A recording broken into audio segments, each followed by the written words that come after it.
me sorry and na metie President Akufo-Addo the State of the Nation address Endra woko ekoyeye.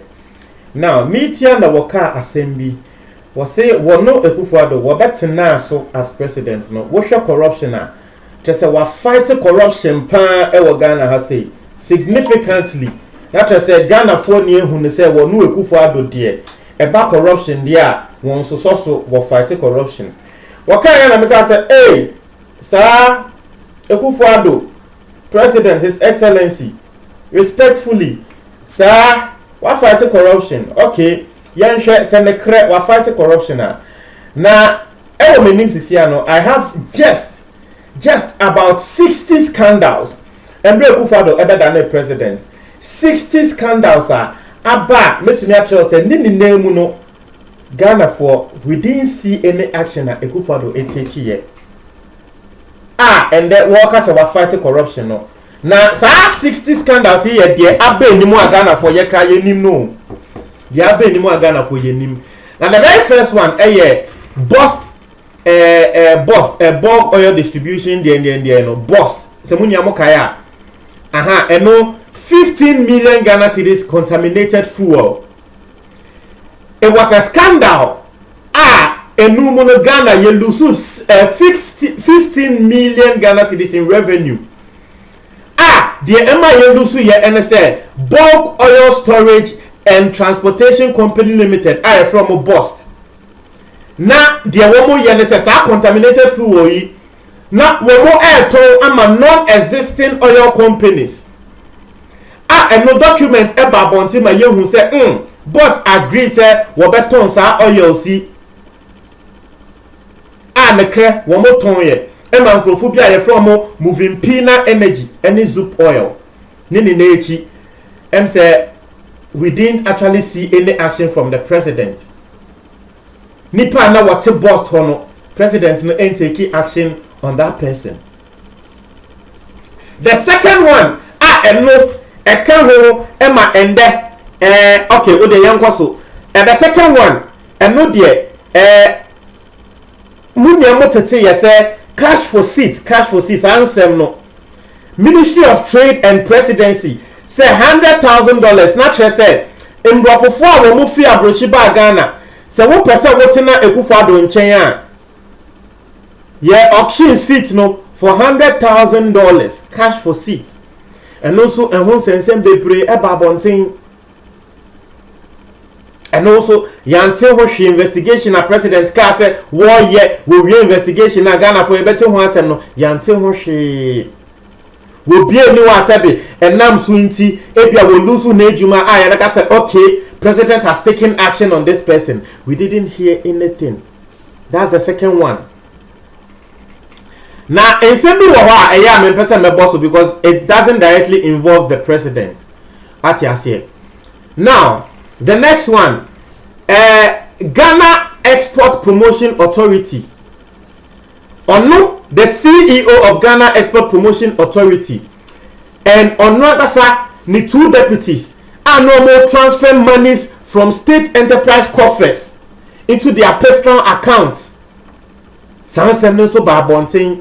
So we be able to Ghana Export Promotion Authority now will transfer ska every buy coffers mu echo personal accounts. Adia say a very big indictment on the government. And also still the president actually didn't take any action on this. In Sensindi also babonting say National Lottery Authority ni CEO one massebe yabeka se na konta woman na konta contractor pro CEO ne limiter was a whatever contract craso CEO ne friend and I friend Kofi or say Ameyaw or awarded 11 contracts to one ne sister-in-law meaning say still sister-in-law no beka na konta dia but an yebeka no ne sister-in-law. As our issue, it raised questions of conflict of interest. Ghana has said 11 contracts in Kwan. The man, the sister-in-law. nini nechi yante ho asem bia say investigation ko so eno ho nti won ma na ejuma won kwotena bebi o yante hwe MMT CEO any procurement officer tape bin so elikiye a tape ni mu no serious breach of procurement processes na koso wo mo kasa eno so hwe. The managing director of Metro Mass Transit, he was caught on tape. Was circumventing procurement processes in the acquisition of some buses via na yedebre MMT. Metro Mass. Ministry of Media Yobia.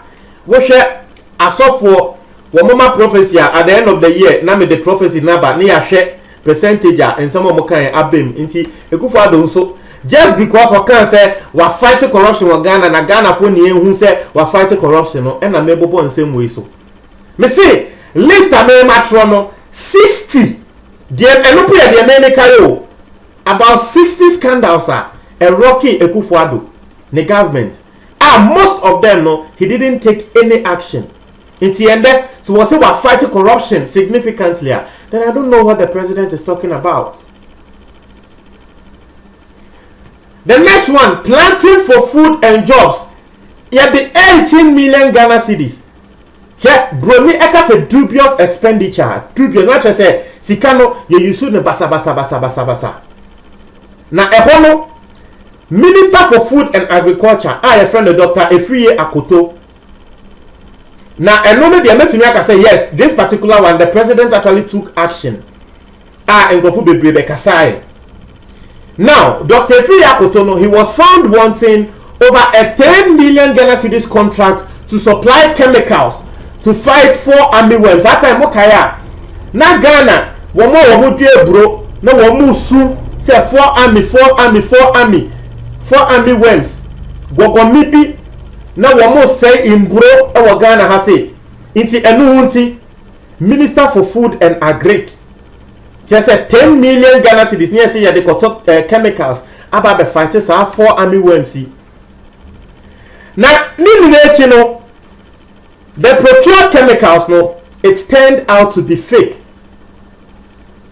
Now, to say, Sika yes ya de got indro abba bua ekiafo a fighters are army worms. You didn't draw ne by no. Just say indro ne to me anya hwe.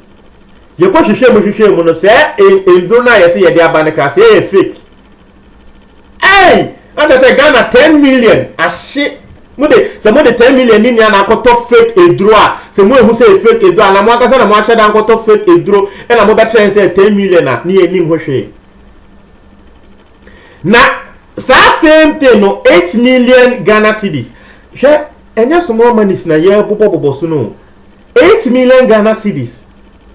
Ye allocate here for public education to combat 4 army worm invasion. After say, na ye de try and crofo say 4 army no say na mo be ni ne ye koto edro na anya edwuma no ye sanso de 8 million say ye de try kiafo no say 4 army no say na mo be ye na say wo mo mba biom because I remember Akufo-Addo that time it was I think 2 or 3 years ago it was a very serious issue in this country.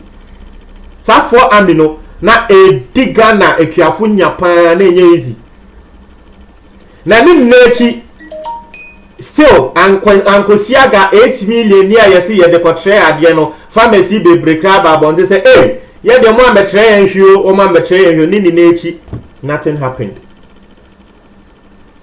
It's here for okay samukai GPS Ghana Post ende amene o ka say Ghana for yehu niti ehu ni finfin ehu sebe ne nase ye use 2.5 million Ghana cedis say ye they build the system for Ghana Post GPS deal.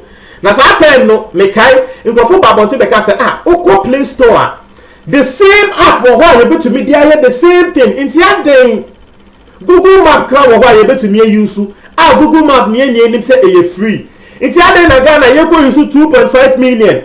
Say you dey build this app. Internet here for ya kan ya abind there. Na adwenya wo fa ya say wo be yes app no wo be use Ghana ye sika e dey yes app no ono de be ye.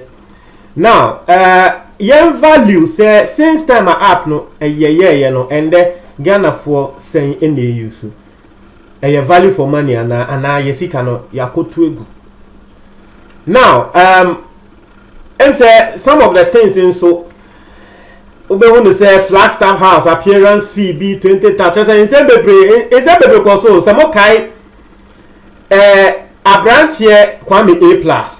The Emma and that one MPP for intem attepan saa de no A+ tre say encrophobia wo mo ben president wo mu gigiska ansana and only $20,000 no say wo mu gigiska ansana wo no ansana waba be share president no na A+ ekokan sansem no e na beda ni police case na enu mu na A+ be release recording of ono any certain CID penyin a friend tiwa do dankwa ewo tape ni mo wo beti se na CID penyin ne kata A+ o asem wo yembongu enya asem bia yembongu CID penyin ne wo so wo hwehwe asem ni mo onu mo kata A+ o asem wo yembongu after A+ provide proof to CID penyin no because you can report A+ ma police for say asem bi se na waka afa president ne nkrofo ho.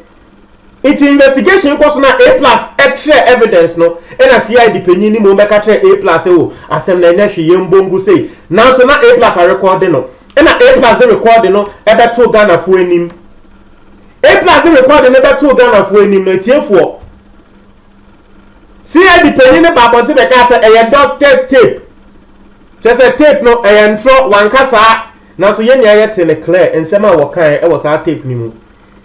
One more A+ allege form who will provide proof a form who say womu gigiska ansana one more in Crawford Baby share president no one the president didn't take any action on them. A+ before asansu bo achemu now no and they were standing for bantamai president and taking any action on those people. Two, the CID boss take back on saying na wo ye the Satan make na president ebe Satan na CID boss no onye COP Satan I think she was ACP Tiwa Adodankwa.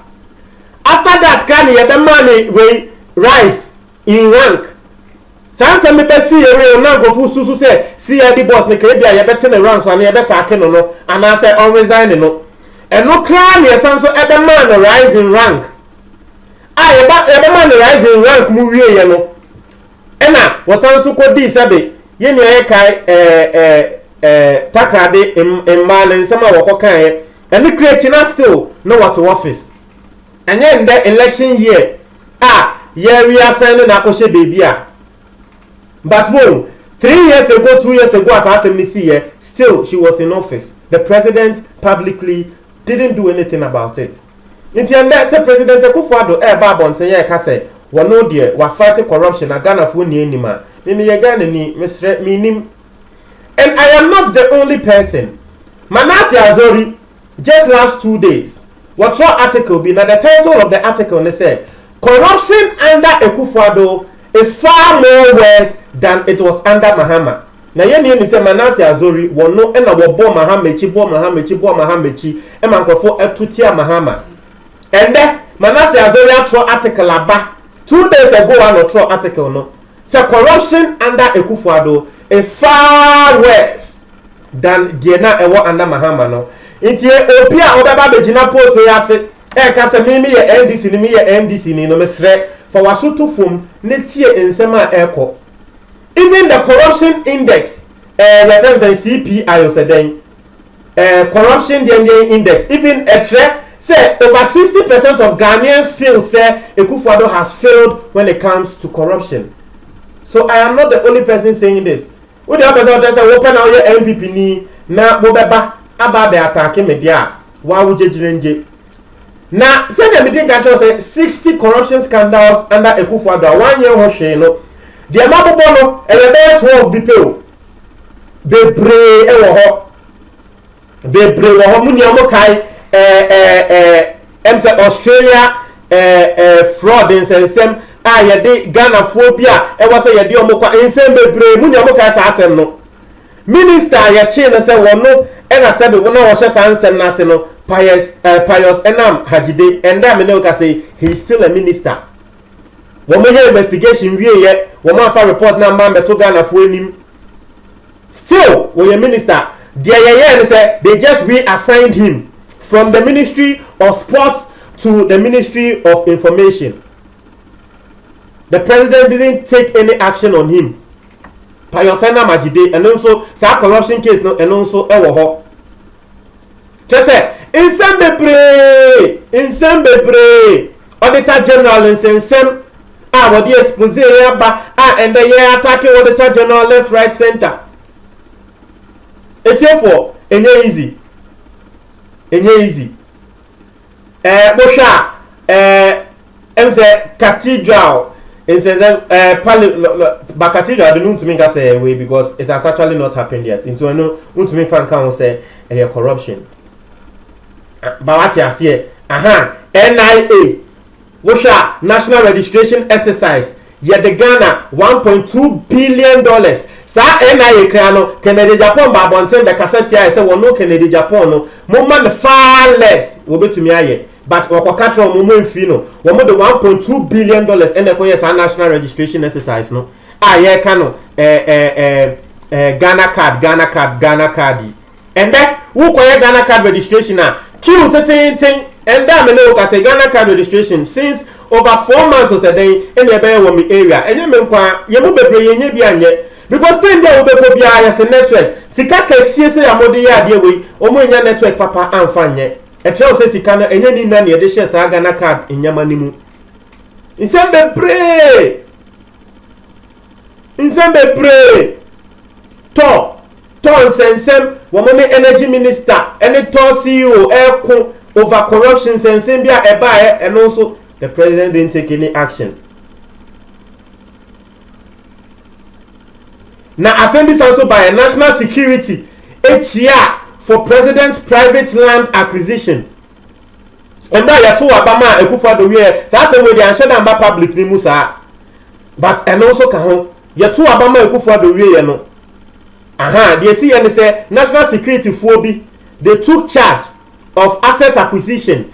Wo mo eject here and also evict some squatters bia na wo mote Akufo-Addo ne Nima residence so ye ko hwehwe mu no say national security foi e na trese wo mo akoto sa asase na wo mo pame e na nkofo ka say hey eni kwan se bibi say si eni kwan se bi trese ensem bebre